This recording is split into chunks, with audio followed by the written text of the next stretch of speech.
Can you be arrested for having an open container in your vehicle? How about walking down the street with a beer or wine in your hand in downtown Charleston? You know, if I'm talking about it, then the answer is yes.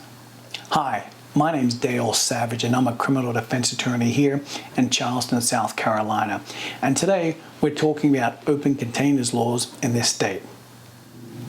South Carolina's open container laws generally prohibit you from possessing beer or wine in a motor vehicle, and the local city ordinances typically prohibit you from having beer or wine in a cup walking in the streets, parks, or playgrounds.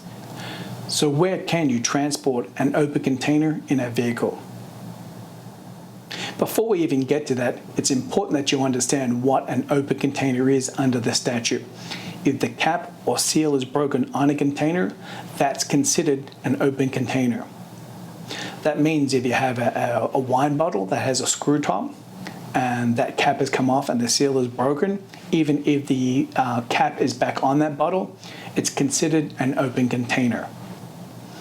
So under our laws, if you want to transport alcohol or an open container inside a vehicle, there are generally two places in which you can do so lawfully. One is in the trunk, and the second is in a cargo area that's away, separate, and distinct from the driver and passenger seat in the front. What about if you want to walk around downtown Charleston with an open container of beer or a solo cup that has wine in it? Again, our local ordinance here, and it's very similar to many other cities within the state of South Carolina, is that you're prohibited from walking around with a beer or an open container of alcohol along the streets and going from bar to bar or from one person's house to another. That doesn't apply if you're at an event that the city has issued a special permit for that event only. Under those circumstances, yes, you can walk around with an open container within the confines of that event only.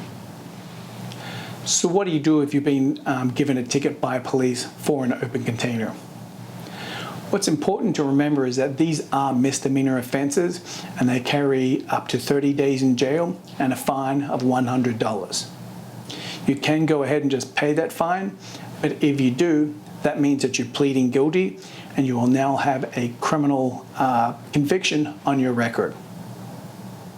There are options available to you apart from just pleading guilty or paying the fine, and if you'd like to know what those options are, please give me a call at 843-530-7813.